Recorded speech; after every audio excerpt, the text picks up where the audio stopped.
Hello दोस्तों, नमस्कार। आप सभी का स्वागत है स्टार स्टडी यूट्यूब चैनल पर।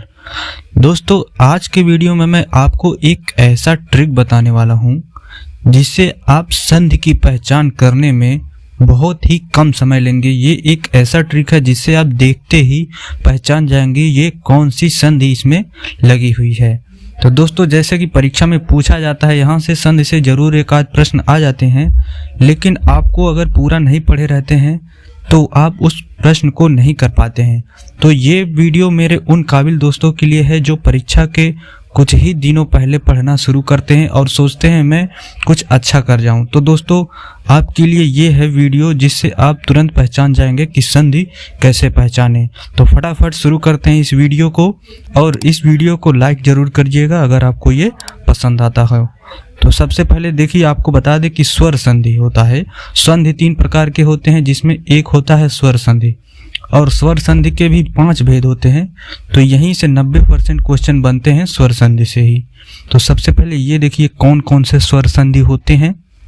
तो सबसे पहला दोस्तों होता है दीर्घ संधि, उसके बाद होता है गुण संधि, तीसरा नंबर का होता है वृद्धि संधि, और उसके बाद होता है यण संधि, और 5वां होता है अयादि संधि। तो ये 5 संधि हैं। हम इसी को जानेंगे कि कौन सी संधि इस वीडियो में यूज हुई है। तो चलिए शुरू करते हैं। सबसे पहले हम अपना दीर्घ संधि। तो दीर्घ संधि में आएंगे तो सबसे पहले देखिए दीर्घ संधि। तो दीर्घ संधि में अगर आपको आ, ई या उ दिख गई तो दोस्तों अगर दिख रहा है उस वाक्य में तो समझ जाइएगा कि ये यहाँ पर दीर्घ संधि यूज हुआ है। जैसे आप उदाहरण भी देख लीजिए, रामायण। तो रामायण में यहाँ दोस्तों आ यूज हुआ है।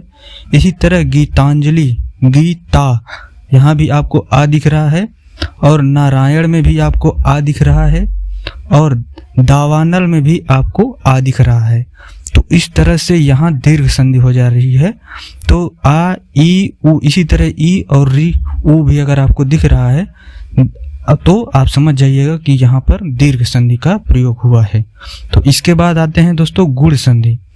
तो गुण संधि में दोस्तों अगर आपको ए और ओ और री इसकी मात्रा दिख जा रही है तो आप समझ जाइएगा कि यहाँ पर गुण संधि का प्रयोग हुआ है। तो इसका मात्रा दोस्तों क्या होता है, ए और ओ की। तो ए का मात्रा आप देख लीजिए ऐसे होता है, और ओ का मात्रा दोस्तों इस तरह से। तो ऐसा जहां भी यूज होगा तो आप समझ जाइएगा कि यहाँ गुण संधि का प्रयोग हुआ है। तो यहाँ पर देखिए राघवेंद्र, जैसे उदाहरण है राघवेंद्र, तो यहाँ पर दोस्तों ये मात्रा यूज हुई है, ये वाला। तो इसी तरह से प्रेत, तो यहाँ भी ये मात्रा, जहाँ से ये मात्रा आपको दिख जाए तो समझ जाइएगा कि यहाँ पर गुण संधि हुई है। इसी तरह यहाँ पर गणेश में भी ये यूज हुआ है, एक की मात्रा। और गुण संधि देखे जैसे परोपकार, परोपकार में दोस्तों ये वाला मात्रा यूज हुआ है, कौन सा, ये वाला। तो दोस्तों इसी तरह आप समझ गए होंगे कि गुण संधि को कैसे पहचानेंगे। और इसी तरह अगला होता है हमारा क्या, वृद्धि संधि। तो वृद्धि संधि में भी दोस्तों आपको ए और औ की मात्रा को ध्यान देना है।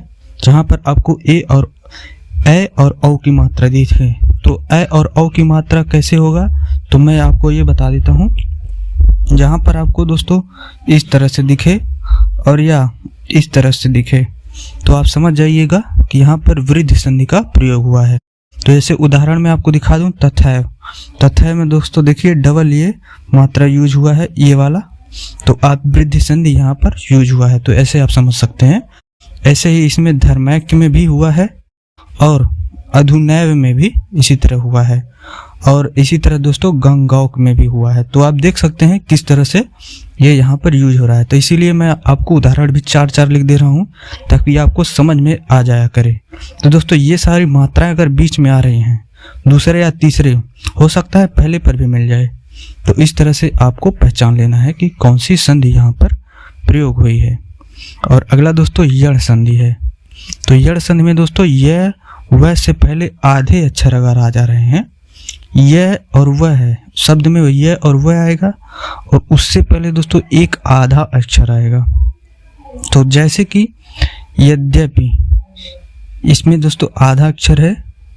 इसी तरह इत्यादि, यह के पहले एक आधा अक्षर यानी कि तय आ गया है, तो यहाँ पर यण संधि हो गई है। और स्वागत, वाह के पहले दोस्तों वह है, उसके पहले आधा से आ गया है। इसी तरह संख्या गमन, तो दोस्तों यहाँ पर देख रहे हैं आप, यह और वह के पहले, चाहे यह हो रहा है या वह, इन दोनों के पहले आपको एक अधूरा अक्षर दिख रहा है। तो उसी तरह से आप समझ जाएंगे कि यहाँ पर यण संधि का प्रयोग हुआ है। आधा अक्षर जहाँ आपको दिखा यह और वह के पहले, आप समझ जाएंगे कि ये यण, यहाँ पर यण संधि का प्रयोग हुआ है। और दोस्तों इसके बाद देखिए 5वां नंबर का हमारा है अयादि संधि। तो अयादि संधि को समझने के लिए दोस्तों आप देखेंगे वाक्य में अगर आपको शब्द में कहीं भी यह और वह दिख रहा है तो आप समझ जाएंगे कि ये अयादि संधि है। इसको समझना बहुत ही आसान है। यह और वह आपको खोजना है कहाँ पर यह और या अथवा वह लिखा है। तो जैसे नयन देखिए दोस्तों, इसमें यह दिया गया है तो आप अयादि संधि में इसको टिक मारेंगे। इसी तरह गायिका को भी मारेंगे, और विनय यहाँ पर भी यह दिख रहा है आपको, और गायक यहाँ भी आपको यह दिख रहा है। तो इस तरह से दोस्तों ये था हमारा ट्रिक। दोस्तों अगर आपको पसंद आया तो लाइक जरूर कर दीजिएगा, चैनल को सब्सक्राइब करिए। इसी के साथ मैं एक घोषणा और करने जा रहा हूं दोस्तों, वो आपके लिए है। वो क्या है दोस्तों कि मैं बहुत ही जल्द आप सभी के लिए हिंदी व्याकरण का संपूर्ण क्लास लाने वाला हूं, वो भी फ्री में। तो बहुत ही जल्द आएगा। उसके लिए आपको एक काम करना होगा, वो दोस्तों ये कि आपको चैनल को सब्सक्राइब करके अभी से रखना होगा और बेल आइकन को दबा दीजिए, ताकि जब भी वो वीडियो लाइव आए तो आप लाइव आकर देखें किस तरह से ये हो रहा है। तो दोस्तों फ्री ऑफ कॉस्ट पूरा वीडियो वो रहेगा जो मैं अभी कुछ ही दिनों बाद आएगा, बहुत ही जल्द आने वाला है आपके साथ। तो चैनल को सब्सक्राइब करिए। धन्यवाद।